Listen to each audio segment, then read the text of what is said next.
Prioridade, disciplina e paciência. Você não vai estar em todas as oportunidades. Quando as pessoas ouvem falar, cara, isso é tão simples, como que eu nunca pensei nisso? Claro, é o maior investidor pessoa física da Bolsa hoje. A estratégia dele, lá atrás, que ele desenvolveu na década de 70, que inclusive foi compilada em 74 por aí, num estudo que chama Ações Garantem o Futuro, por isso o nome da empresa, é justamente você comprar boas ações de boas empresas, a bons preços, claro, e que paguem bons dividendos. O dividendo é o pilar para você conquistar a liberdade financeira no futuro, no longo prazo, claro, montando uma carteira previdenciária. Então, enquanto os colegas dele lá atrás, na década de 70 e até hoje, né, as pessoas veem a bolsa como um cassino, comprar na baixa, vender na alta, acabam fazendo o contrário, ele enxergava na bolsa uma forma de se aposentar. Então, assim, uma coisa muito pioneira para a época, ainda hoje, quando as pessoas ouvem falar, cara, isso é tão simples, como que eu nunca pensei nisso, né? Então, é uma metodologia muito simples, dá certo há 50 anos. Outras pessoas também que seguiram ao longo do tempo nessa caminhada também se deram muito bem. Nós três somos prova vivas disso. E desde 2019, com Ações Garantem, levando esse legado aí adiante. Você, quando tá investindo em bolsa, tem que se conscientizar que você não vai estar em todas as oportunidades. Sim. Até porque você vai acabar pulverizando a sua carteira, não vai ver nem dividendo, nem rentabilidade. E é isso que as pessoas querem, né? Ver o resultado rápido. Ah, então vou pôr um punhadinho aqui, não sei o que vai dar certo, mas alguma coisa vai dar certo. 1000% de R$1 ainda é pouco. Então, se eu pudesse resumir a nossa estratégia hoje, eu acho que é você comprar muitas ações de poucas e boas empresas, pagando bons preços, e elas têm que pagar bons dividendos. O pilar de tudo isso é a renda. É a renda que vai pagar o seu boleto no futuro. E o futuro chega muito rápido. Então, quanto mais cedo a gente se preparar para isso, melhor. Então,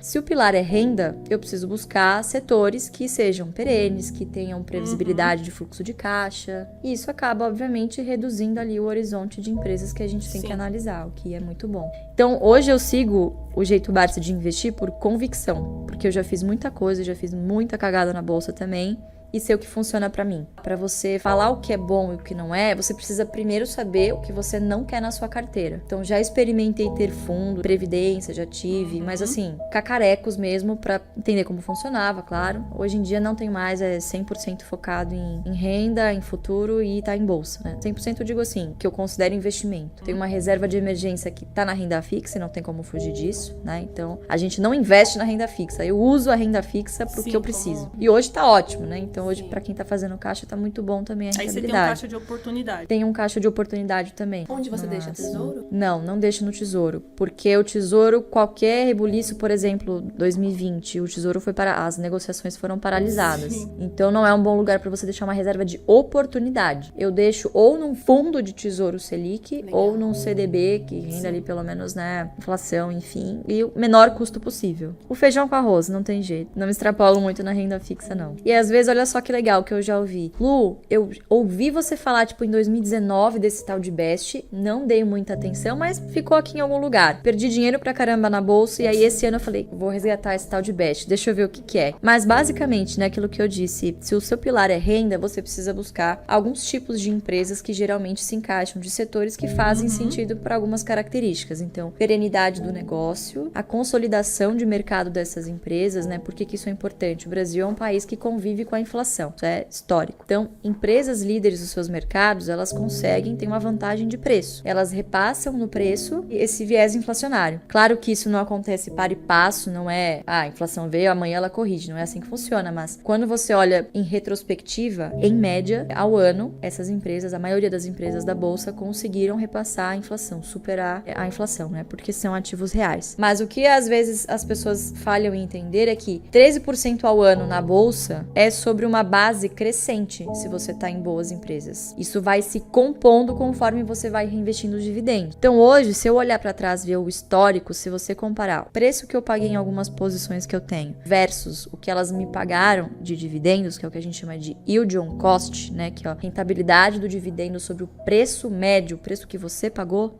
né, o quanto você desembolsou. Cara, eu tenho rentabilidade hoje, por exemplo, Braskem me pagou 40% ao ano, que é muito superior à renda fixa. E isso continua. Então, como eu tenho preços confortáveis, e se cair, poxa, eu tô disponível ali com os meus próprios dividendos, né, com esse fluxo constante para reinvestir, então você fica mais tranquilo, né, com esse colchão, enfim, com essa rentabilidade. Só que isso não vem da noite pro dia, isso foi construído. Então, assim, tô há bastante tempo investindo, né? Então, isso é construído ao longo do tempo. Então, o best é isso, são aqueles 5 setores que se encaixam nessas premissas básicas, esse tipo de empresa que a gente busca. BEST, para vocês nunca mais esquecerem. Bancos, energia, seguro, saneamento e telecom. BEST, de melhor mesmo. Impossível esquecer. Claro que não é só você pegar as empresas desse... a Luísa falou lá que é pra comprar qualquer coisa desses setores, né? Aí você vai e me compra uma Oi, por exemplo, que tá no BEST, mas, obviamente, analisem as empresas, mas são bons setores para se começar, pelo menos. Então, para quem não sabe, todos os dados, né, todas as informações sobre as empresas são públicas e estão no site do GRI. Então, se você digitar no Google, Banco do Brasil, RI, IRB, RI, Itaú, RI, né, qualquer empresa da bolsa que esteja listada, mais o RI na frente, tem o site lá de relações com investidores, que você tem acesso a todas as informações possíveis, né, e que o investidor precisa ter acesso. Então, baseado nisso, nessas informações que são públicas, mas que vocês precisam ter o interesse de ir atrás, o que a gente busca analisar ali? Como eu disse, boa empresa não necessariamente é sinônimo de um bom investimento. É o preço que vai determinar isso. Não importa a qualidade da empresa. Toda empresa tem o seu preço. Seu preço justo, né? Claro, isso se você segue o Value Investing, né? Que é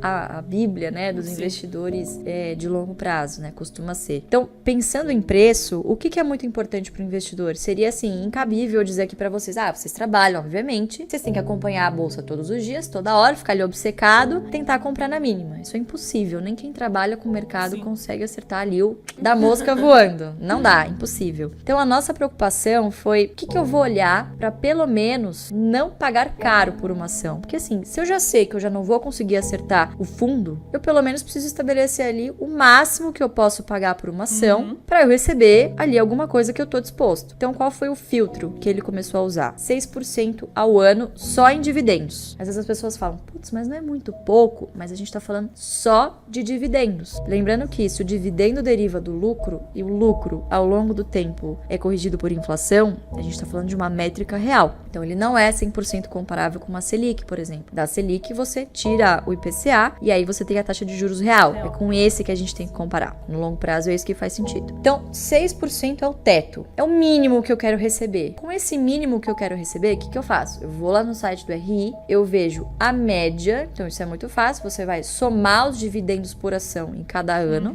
Divide por 5 ou 6, depende de quantos anos você analisar. Você vai chegar ali na média de quanto mais ou menos essa empresa pagou nos últimos 5 anos. E dividir por 6%, 0,06. O que essa formulinha vai te cuspir ali? Que número é esse? Que é muito importante saber interpretar. É o preço teto. Então, esse preço teto é a minha margem de segurança, é o máximo que eu vou poder pagar por determinada ação para receber aquele mínimo de 6% ao ano em dividendos. Então, esse é basicamente o indicador que a gente sempre está olhando, né? Na hora de tomar a decisão de comprar, antes de tomar a decisão de comprar o ativo, você precisa analisar a qualidade. Então, aí vem toda uma análise contábil. Então, você precisa analisar não só os múltiplos, mas também EBITDA, endividamento, liquidez, né? Fluxo de caixa. Então, as pessoas acham que a gente faz um filtro por dividendo. Tá pagando mais no momento. Não. A gente gosta de histórico. Não necessariamente o que está pagando mais agora vai ser o que vai pagar no futuro. Por exemplo, a Taesa é uma que está sempre no top 10 das boas pagadoras. Está pagando muito bem agora, a tendência é que continue. Não nesse nível, porque depende muito do IGPM, né? Tende a uma normalização, mas eu não tenho dúvida que vai continuar ali pelo menos no top 10 nos próximos 10 anos, vamos dizer assim, como foi no passado, né?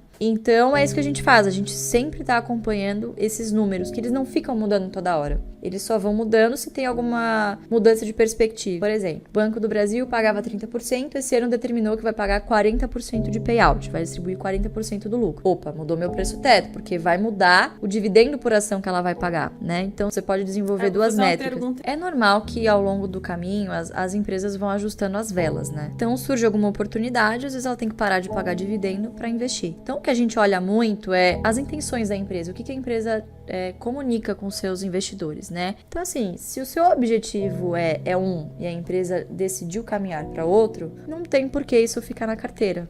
Que é importante as pessoas seguirem suas convicções, mas o investidor não tem convicção se ele não tiver um caminho muito bem delineado. E focar. A gente chama de PDP. Prioridade, disciplina e paciência.